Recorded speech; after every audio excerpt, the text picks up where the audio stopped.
Hi po sa mga OFW na gusto ng OFW loan, message nyo ko, tutulungan ko kayo. Ang unang tanong ko po, pag take po kayo ng loan, isang ating pong salary kung magkano. Nasa kontrata po natin, dapat ang basic po natin is nasa 50,000 above po. Pag tinatawag po natin basic po, hindi po yan kasama dyan ang food allowance, housing allowance natin, travel allowance natin. At saka may active tayong kontrata, mayroon tayong residence ID kung saan po tayo naka-base. Mayroon tayong remittance sa Pilipinas sa ating pamilya na ang receiver po natin, ang age po is 52 years old below and 22 years old above.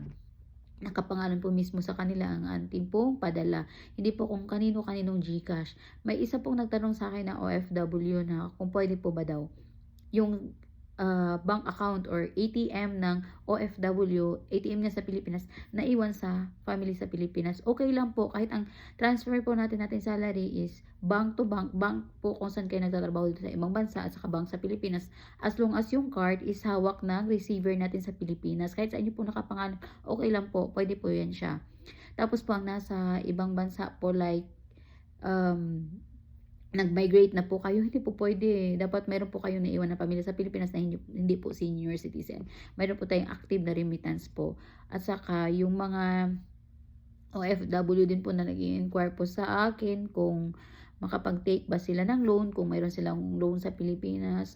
Sorry po, hindi po pwede makapag-take ng loan ang mayroon pong OFW loan sa Pilipinas po. At saka dapat yung bahay natin sa Pilipinas ay hindi po siya sa bundok, ha? Kasi yung iba, sayang, lahat pasado na. Yun, pag ano pala ng address is hindi siya pasok kasi nasa bundok. Hindi siya pwede. Hindi siya ma-access yung kasi may nag-ano sa akin ng loan na grabe. Ang layo-layo, hindi talaga siya ma-access. Hindi siya basta-basta nadadaanan ng sasakyan, motor lang, tapos lakad, tapos na naman. So, yung company hindi po yan inaalaw po. Dapat po accessible po yung ating area sa Pilipinas po. Christian po ang pwede makapag-take ng loan. Sorry po talaga, yun po talaga ang policy ng company. Christian lang po ang pwede makapag-take ng loan.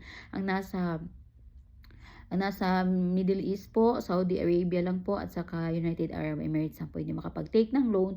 Professional lang po talaga. Kahit po gaano kalaki po yung salary natin, pag hindi po tayo professional, hindi po pwede makapag-take ng loan. Pero sa other countries po, mga OFW, open po kayo basta makuha nyo po yung minimum na salary na required ng company. So, message nyo lang po ako. Wala pong bayad. Hindi po ako nagko-collect ng bayad kahit piso, hindi po. Tutulungan ko lang po kayo na ma-process yung loan po natin kasi isa din po akong OFW na naka-base dito sa Saudi Arabia. Ito nga po pinakita ko kanina, ito yung company ID ko dito. Nasa Madina, Saudi Arabia po ako, government nurse at saka OFW loan consultant po sa Pilipinas ng Global SME at saka West Fund Company po. Ito din po yung residence ID ko dito sa Saudi Arabia. Yan po. So, hindi po ako scammer. Yung iba nag-o-offer ng OFW loan, humihingi ng processing fee, humihingi ng insurance fee. Big no. Scam po yan. So, message nyo lang po ako pag kailangan nyo po. Dalawa pong FB account ko na ginagamit po. Yung isa is Bumay Granada. Tapos, ito po is Annalie Granada. Sinubuan kasi minsan nare-restrict ako dito. So, lumilipat ako dun sa kabila. So, message nyo lang po ako. Yan lang po, kabayan.